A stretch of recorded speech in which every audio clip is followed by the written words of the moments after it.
Short video today regarding similar polygons. The document that I'm showing here you should already have printed, but let's just review the definition. Two polygons are similar if and only if their corresponding angles are congruent and corresponding side lengths are proportional. Now that word proportional is kind of new, and so we'll address that in just a little bit. We have a new symbol. The tilde means is similar to. If you recall, we had a symbol for is congruent to. Now we have a symbol for is similar to. So let's take a look here about what that definition means in terms of polygons. Let's suppose that we had these two quadrilaterals and we were trying to verify whether or not they were similar. So first of all, I want to try to see if there's a correspondence so that we have pairs of congruent angles between the two polygons. So notice that angle L and angle I are congruent. Make my I look so I don't mistake it for the numeral 1. Angle M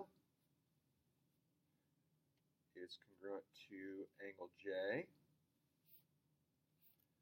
Angle N is congruent to angle K. And then angle O is congruent to angle H. So in that way, we do see each angle in the first quadrilateral does pair with a congruent angle in the second. Now, here's what we mean by this proportional. We want to compare corresponding side lengths and see if those reduce to be the same ratio. That's what we mean by proportional. The ratio of corresponding side lengths always comes out to be the same ratio. So, kind of going in order here with my angles, I'm going to go from L to M, and I don't have a side length there, but I do note that it's congruent to this one. So this would be 6 centimeters.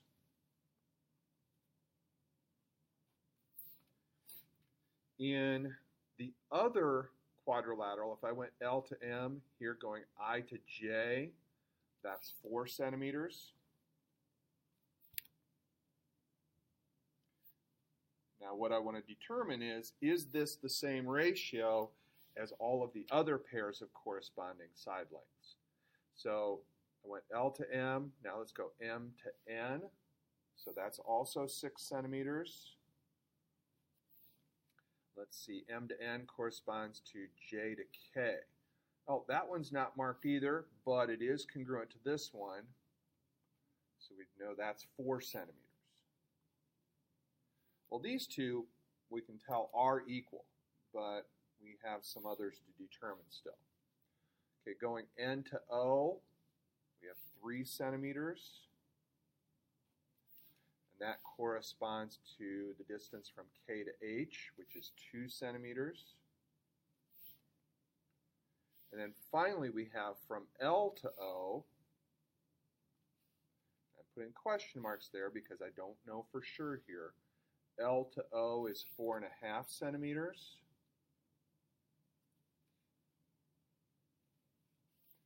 And that corresponds to the distance from I to H, which is 3 centimeters. So what I want to do here is I want to rewrite all of those fractions in their simplest form.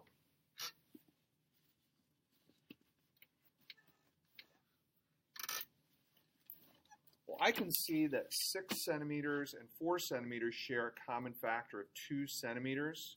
So this would reduce to 3/2, as would that ratio.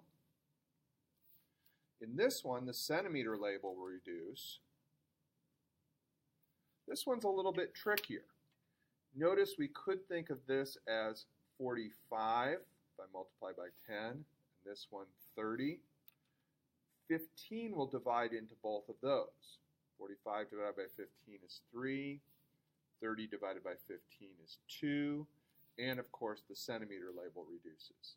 So notice all of those ratios reduce to be 3/2. So the corresponding side lengths are proportional. All of those ratios reduce to be 3/2. So the second part of the definition is that the distance from L to M divided by the distance from I to J, that ratio is the same as the distance from M to N divided by the distance from J to K, and the distance from N to O divided by the distance from K to H is equal to those. And finally, the distance from L to O divided by the distance from I to H. So we do have a correspondence so that corresponding angles are congruent and the lengths of corresponding sides are proportional.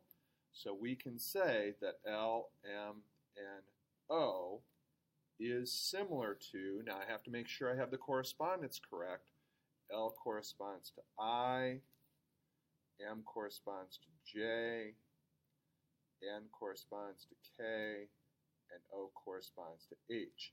Notice even though this one was alphabetical, this one was not, but we have to put those in corresponding order. That's all for the video.